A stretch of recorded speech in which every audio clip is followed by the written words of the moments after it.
Esportes em Cena, um novo olhar sobre o esporte. Olá, amigos da PUC TV. Sou Luiz Bercó, estou aqui para mais uma vez levar a todos vocês o melhor que existe no mundo esportivo. Não só a prática esportiva, mas medicina esportiva, que hoje é o dia da medicina esportiva.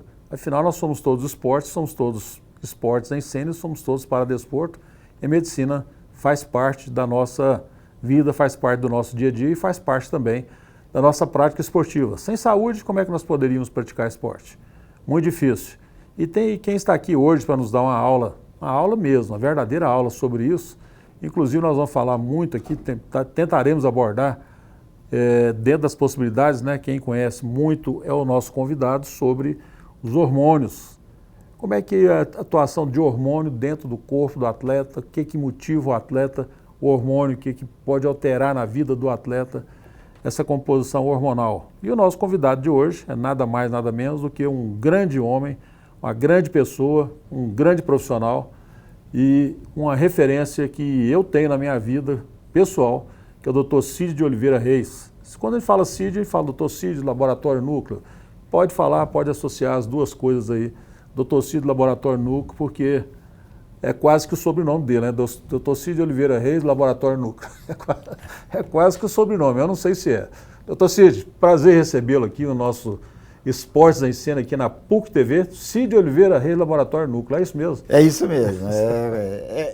Já pode acrescentar já no meu sobrenome, que o Laboratório Núcleo é um laboratório da nossa família, que existe há mais de 37 anos aqui em Goiânia. Até aproveito a oportunidade para convidar a todos para o aniversário do Laboratório Núcleo, 37º aniversário, que vai ser no dia 29 de setembro, lá no Teatro Goiânia. É uma festa que já pertence ao calendário turístico e cultural de Goiás, e é uma festa muito bonita, onde a gente tem a participação do Coral do Núcleo e da Orquestra Sinfônica Jovem de Goiás, um espetáculo de rara beleza que todos que já compareceram ficam esperando o ano seguinte e saem de lá inebriados com o espetáculo. É maravilhoso. Eu já tive o prazer de estar presente e reforço tudo isso aqui que foi dito pelo Dr. Cid. Dr. Cid, nós temos aí no mundo esportivo, não tem como falar de esporte sem falar Cid e falar de esporte, que é uma coisa também está diretamente ligada à outra, né? Cid de Oliveira Reis, Laboratório Núcleo e o mundo esportivo como um todo. Só cuida da saúde de muita gente, mas cuida também da saúde do esportista e está sempre ligado nisso aí. Nós temos ouvido aí muitas polêmicas, né? Não sei se chega a ser polêmica, acaba sendo, sobre essa questão de hormônio, a vida hormonal, essa mudança de atleta de acordo com o hormônio, esses doping, essas coisas, isso, aquilo e tudo mais. Qual a importância que nós temos? Nós podemos falar sobre isso? Sobre a importância claro. Dos hormônios na constituição do atleta, da vida do atleta? Na verdade, os hormônios são importantes durante toda a nossa vida, desde a concepção até a morte, né? Os hormônios é que são os vetores da vida. Por exemplo, a concepção é feita baseada em hormônios, né? Tanto masculinos como femininos, que produzem, no caso da mulher, o ciclo menstrual mediado por hormônios femininos, que é o estrogênio e a progesterona, e a ovulação se dá no meio do ciclo menstrual por uma descarga de LH, que é o outro hormônio que vem da hipófise, que faz a ovulação. Os hormônios masculinos, que é principalmente a testosterona, ela também faz dá ao testículo a produção do espermatozoide. Então, na concepção da vida, é preciso de ter vários hormônios agindo, tanto no homem quanto na mulher. Bom, começa a vida com os hormônios.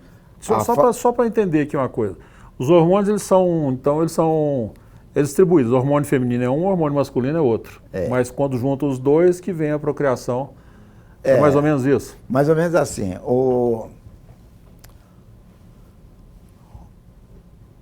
O cérebro é que fabrica os mesmos hormônios, tanto para o homem quanto para a mulher. Uma determinada região do cérebro fabrica esses hormônios, principalmente estimulando a glândula,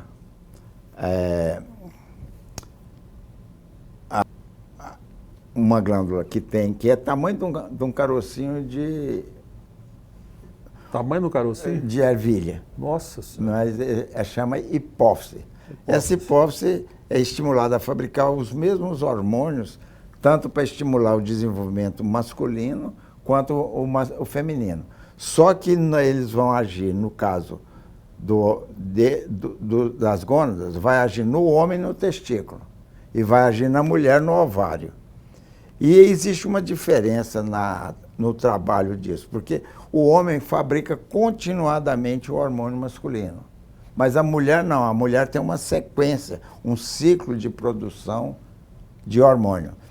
Nesse ciclo de produção começa na primeira fase do ciclo menstrual, que vai até o 15º, 14º dia, que é a produção do estrógeno. O estrógeno pega uma camada interna do útero, chamada endométrio, e começa a desenvolver essa camada. As células vão se multiplicando e aquele endométrio vai engrossando. Essa é chamada de fase proliferativa. E enquanto o endométrio está se desenvolvendo, o estrógeno também está estimulando um folículo feminino a produzir o óvulo. Quando chega na metade do ciclo, ali pelo 14º dia, há uma descarga de um hormônio também da hipófise, chamado LH, que produz a ovulação. Aí aquele folículo se rompe, o óvulo cai na trompa e vai percorrendo a trompa. E aí começa a fase secretória. Aí aquelas células que estão multiplicadas, engrossando o endométrio, vão enchendo de substância nutritiva, que é justamente para quando o óvulo for fecundado, chegar lá dentro do útero e encontrar uma capacidade de se nutrir. Então vão desenvolvendo células sanguíneas e tal. Se por acaso não ocorre a fecundação,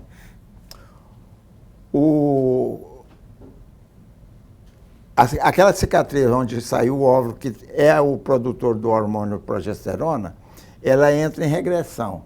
E aí acaba a produção de hormônio, que mantinha o fluxo, e aí ocorre a menstruação, porque as células começam a descamar, a morrer, e saem com a secreção muito sanguinolenta, e ocorre a menstruação. Outra vez, repete-se o ciclo.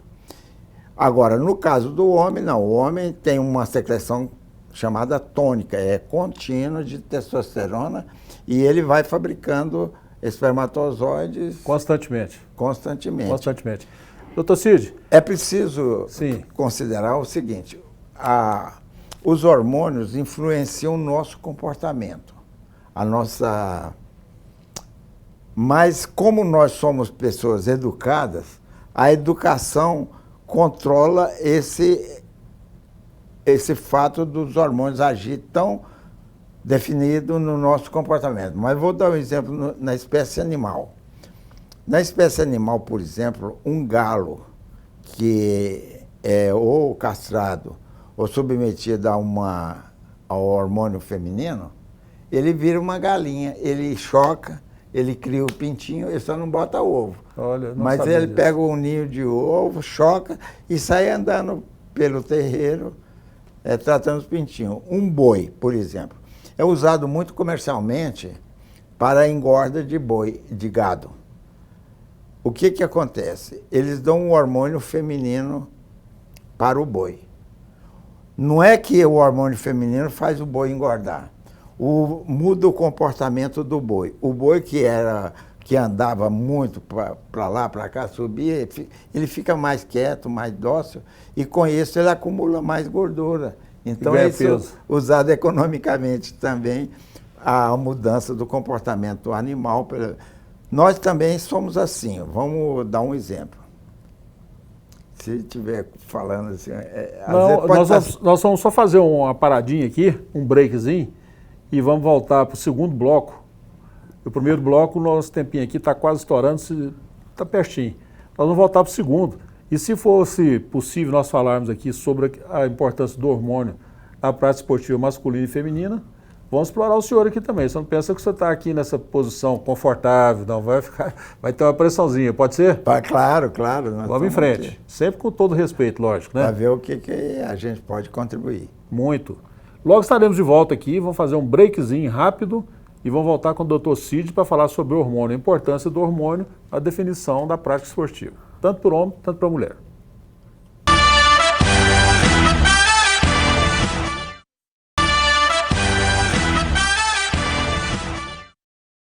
De volta aqui com o nosso Esportes em Cena, hoje recebendo o Dr. Cid Oliveira, e nós falamos sempre sobre o nome dele completo, Cid Oliveira Reis Laboratório Núcleo. Ele já faz parte do nome dele também. Dr. Cid está nos explicando aqui sobre a questão do hormônio, e eu não poderia deixar passar sem tirar essa dúvida aqui, que acho que é uma dúvida quase comum de todos nós que praticamos esportes. A gente vê hoje muita mulher, muito homem que compete junto com mulher e não vê mulher querendo competir junto com os homens. Né? Essa questão é hormonal também. O homem depois que ele... essa questão de transgênero, nós temos algumas referências em algumas modalidades esportivas. O homem sempre ele acaba destacando mais quando ele se torna, entre aspas, a mulher. Né? Ou não. Entre aspas ou não, né? Na verdade, o hormônio masculino é um poderoso anabolizante. Anabolizante. Ele agrega, faz a musculatura desenvolver, aumenta a força, aumenta a resistência, e a diferença entre o homem e a mulher é que a mulher não tem o hormônio masculino e o homem, é claro, né, tem o hormônio masculino. Por isso é que logo na puberdade você já observa uma diferença bem grande entre o homem e a mulher. A musculatura do homem desenvolve 4 vezes mais, a força dele muito mais, e a mulher fica um pouco mais frágil, não tem tanta força. Tanto é que se colocar um homem e uma mulher aos 9 anos, antes de agir os hormônios da puberdade para brigar... A partir de que idade? A partir dos 9 anos começa o desenvolvimento da puberdade, que se faz por volta dos 12 anos no homem e na mulher.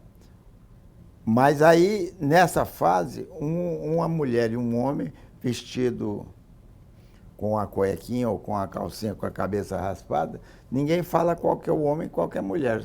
A única diferenciação é na genitália. Mas depois da puberdade, você pode vestir o homem de mulher e a mulher de homem, e só pelo rosto você já distingue qual é o homem. Dá para perceber bem, né? Tem as barbas, tem essa boceladura frontal, que às vezes aumenta muito. A mulher, a implantação do cabelo é redondo, não tem essas entradas. O homem tem essas entradas já características do rosto masculino. Além disso, tem o hormônio masculino aumenta a produção de barba e tal. Mas o que é mais importante é que aumenta muito a força muscular, a capacidade de resistência e também aumenta muito aquela ideia de competir, de brigar, de ganhar, entendeu? O homem é mais competitivo que a mulher? Mais competitivo do que a mulher. Mas acontece que hoje tem sido utilizado, tem 2 fatores que estão diferenciando. Primeiro, que existe transgêneros que estão competindo com mulheres. São homens, tiveram a ação do hormônio masculino neles, às vezes até se emascular ou se suprimir o órgão masculino, mas são verdadeiros homens na genética e na parte hormonal. Essas pessoas competindo com as mulheres, é claro que eles vão sobressair por causa da ação do hormônio masculino. Deixa eu fazer uma pergunta aqui. E tem muitas mulheres hoje utilizando grandemente de hormônio masculino. Pois é. Isso que eu ia fazer. dá para elas uma superioridade muito grande. Essa pergunta que eu ia fazer. Em relação aos outros. Quando a mulher utiliza o hormônio masculino, ou o homem que vira mulher, né, vai competir com as mulheres, no meio das mulheres e tudo, ele traz consigo já aquela herança do hormônio masculino. Isso. Né? E a mulher, ela consome o hormônio masculino para ter mais potência física também, em algumas modalidades esportivas ou em todas? Em muitas delas inclusive, o uso do hormônio masculino é considerado, em doses maiores, é considerado um doping. E muitas modalidades esportivas proíbem esse tipo de utilização. Mas hoje, quando a pessoa toma lá atrás, o efeito dele perdura por muito tempo e ele vai competir sob a ação desse hormônio, com a musculatura mais desenvolvida, com a capacidade de resistência maior e tudo mais. E isso, em relação às mulheres, é claro que é uma vantagem muito grande. O homem que vira mulher, né, que vai competir no meio das mulheres. Quando eu falo vira mulher, não é que virou mulher, né? Ele vai competir no meio das mulheres, né? Eu não sei se que quer ser chamado de mulher. Até o nome muda. Mas às vezes chamava X, passa a chamar Y. O transexual, realmente, como nós falamos... Isso aqui não é discriminação, né? É uma ciência não. Que nós estamos falando sobre ciência, né? O transexual, ele, na verdade, ele se sente como mulher. A maioria deles tem é o que eles falam, que é um corpo feminino aprisionado uma alma feminina aprisionada num corpo masculino. Então, eu conheço algumas pessoas que são, se sentem como mulher realmente, mas que são homens, assim, aparentemente. Às vezes eles começam a usar algumas truques femininos, né, de pintura, de colocação de determinadas coisas, mas, na verdade, eles sentem que é mulher. Eles gostam, inclusive, que chama eles de mulher. Muda o nome mesmo, né? Nós temos aí uma questão que causa muita polêmica, né? É um atleta de voleibol, não importa o nome, que já disputou como homem, conquistou título, inclusive, como homem, e depois transformou-se numa trans.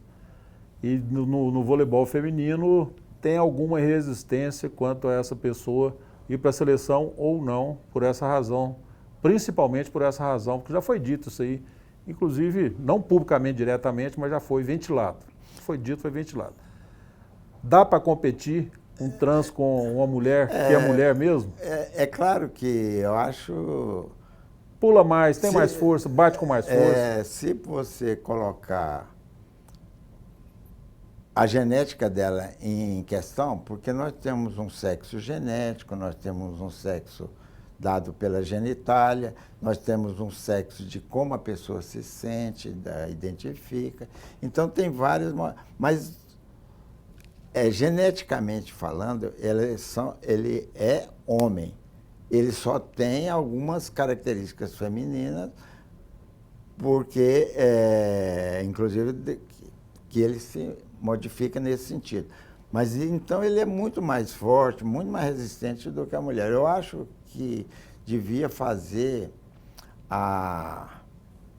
o perfil genético dele, porque o que diferencia o homem da mulher é que o homem tem o cromosoma Y.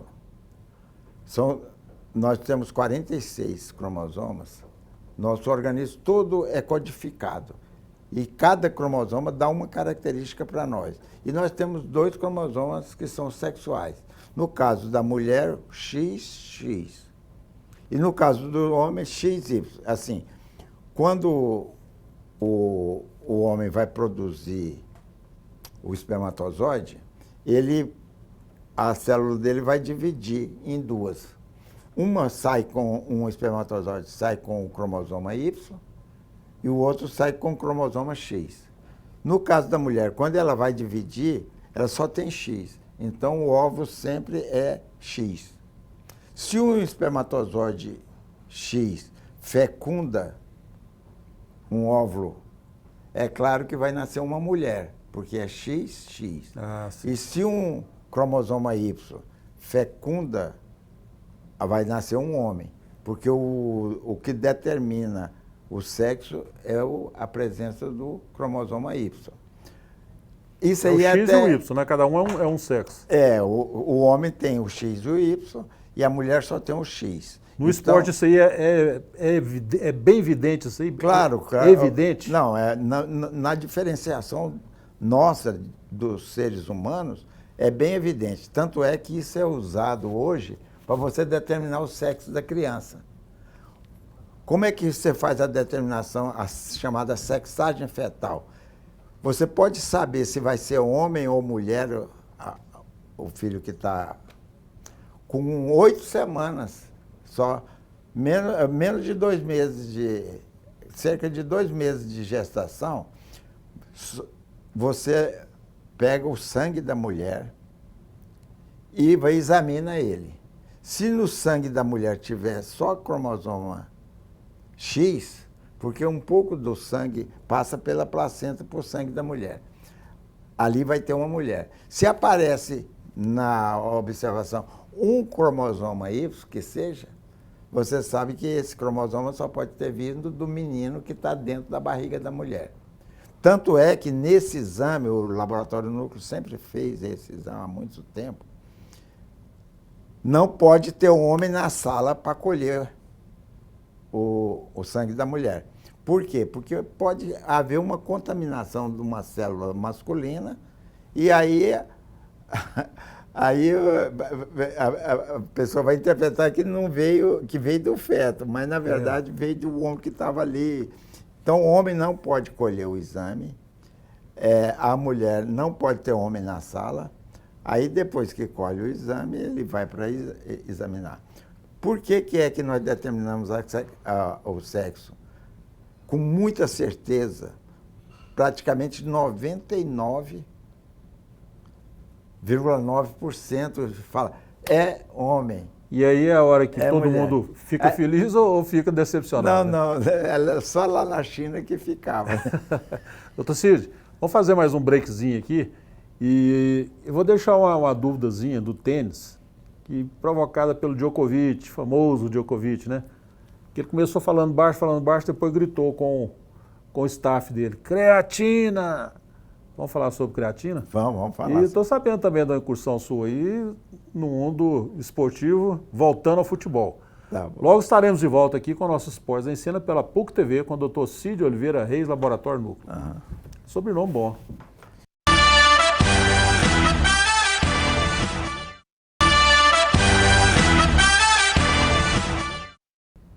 Estamos de volta aqui com o Dr. Cid Oliveira Reis, no nosso Esportes em Cena, e estamos falando hoje sobre a questão hormonal com o especialista Dr. Cid de Oliveira Reis, Laboratório Núcleo. Esse sobrenome eu gostei dele. Ficou longo, mas ficou bom. Ficou. Eu gosto também. Gosta também, né? A história do núcleo é muito significativa para nós, realmente. Muito boa. Dr. Cid, o Djokovic, o famoso Djoko, né? Ele, conversando com o staff dele agora lá no campeonato que teve lá nos Estados Unidos, ele fala e as pessoas, cada um querendo adivinhar a leitura labial, né? Ele vai e grita, creatina! E aí? Creatina ganha jogo? Ganha. Ganha? Creatina. Mas se ele tomar naquela hora, ele ganha ou ele tem que estar tomando? Como é que é? Ganha naquela hora. Vou explicar. A creatina é uma substância que nós mesmos fabricamos e ela está muito ligada à produção energética do organismo. A resistência, a força e a própria fornecimento de energia para o corpo. Ela é mais um energético do que... Não é um hormônio, é um energético. É uma substância que nós fabricamos, ligada à nossa nutrição, que dá o poder de aumentar a liberação de energia para nós. Então, mais energia, eu quero mais energia, que eu preciso ganhar esse jogo. Agora, falar que isso aí é psicológico para ele naquele momento, porque como o Nadal tem aquela mania de colocar as garrafinhas, uma garrafa ao lado da outra e tal mania, né? Vamos considerar mania, né? Psicológico, uma garrafa ao lado da outra. Aí que o Djokovic só joga tênis tomando a creatina, ou mesmo que a creatina não seja consumida, que ela esteja com ele ali naquele momento. Basta ele olhar que ele fica motivado. Existe isso? Não, que ele não tem esse fato. Mas se ele tomar creatina, realmente, ele vai ter um aumento na produção de energia. A creatina é um fator nutritivo muito importante. Banana também? Também. Potássio, banana também. Tem várias substâncias, várias alimentos que contêm creatina e que pode ser eles tomam muito ali, né? Aquele negócio de uma marca ou de outra, né? Eles vão pôr na boca e tudo. Doutor Cid, o senhor tem uma experiência grande com o esporte, a gente sabe disso, muito grande, não é pouca. Né? É um mestre em vários aspectos, para mim é um mestre em todos eles que eu convivo com o senhor, eu estou sempre aprendendo. E agora não, de algum tempo para cá, o senhor resolveu mexer de novo com o esporte, tá, não vou dizer de corpo e alma, porque tem outras atividades também, mas tem havido uma dedicação muito grande à formação, né? Desde o princípio, com estrutura, com tudo mais, uma coisa muito bem feita, é o seu padrão mesmo, do futebol. Na verdade, eu sempre gostei de futebol.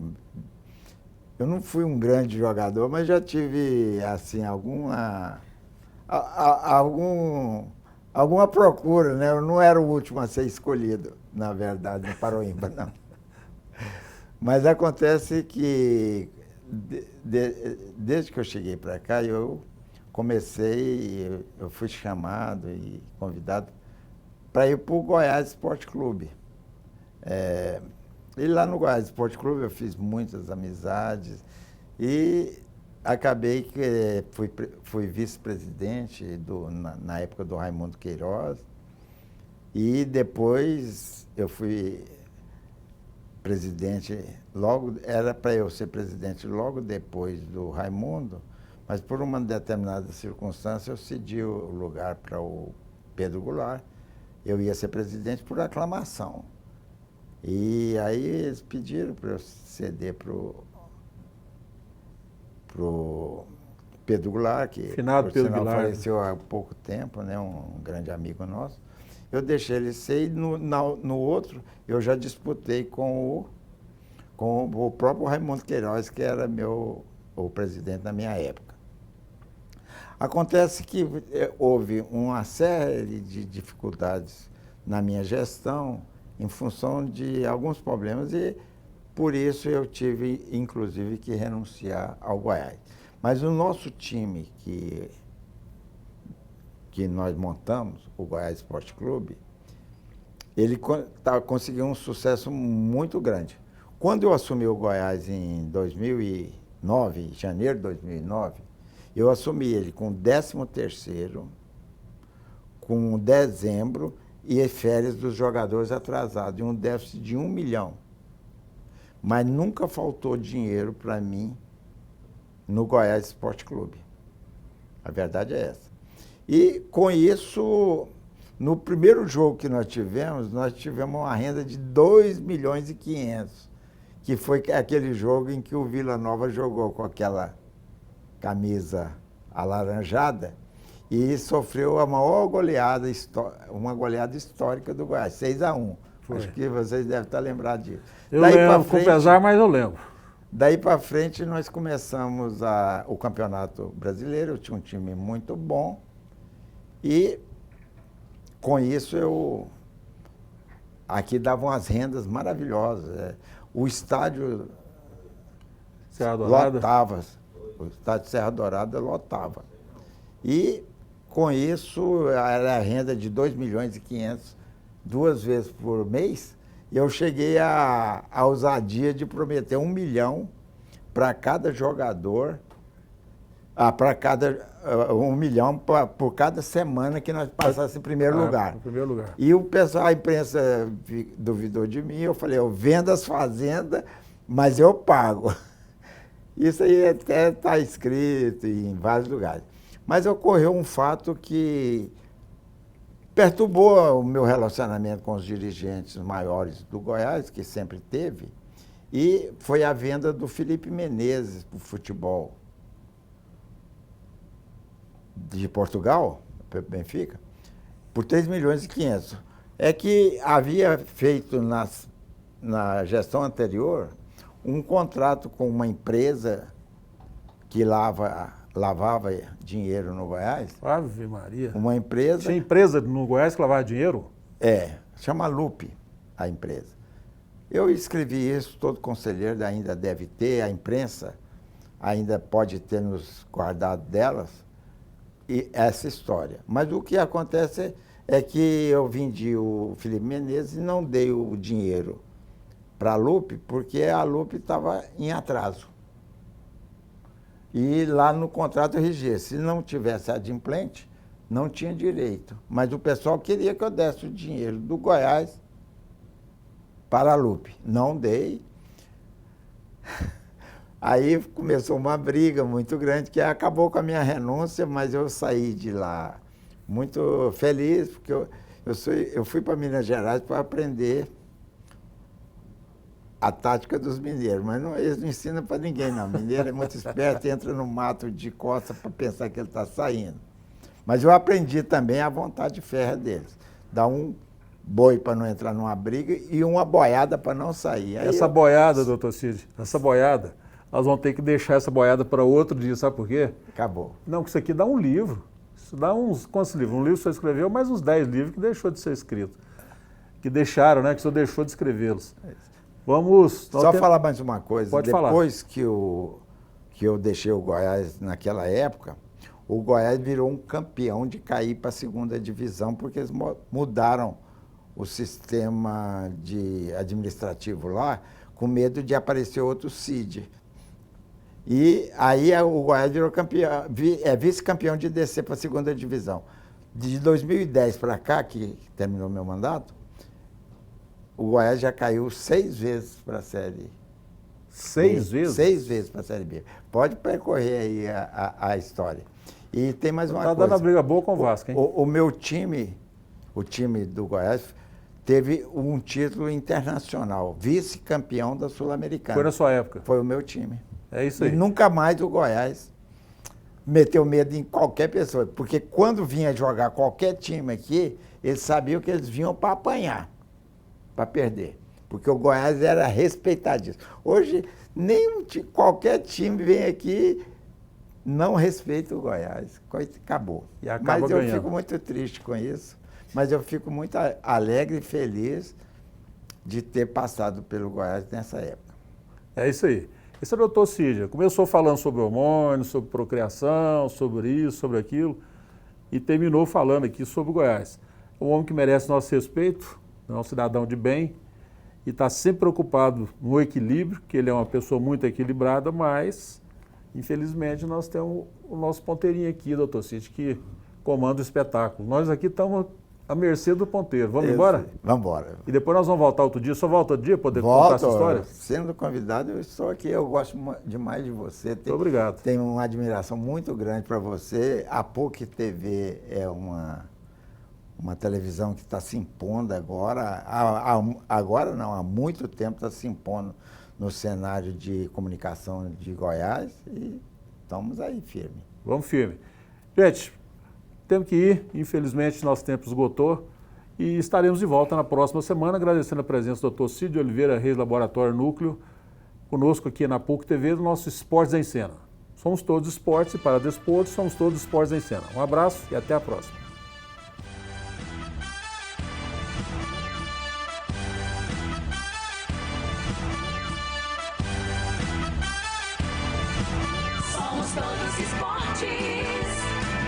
Somos todos esportes em cena.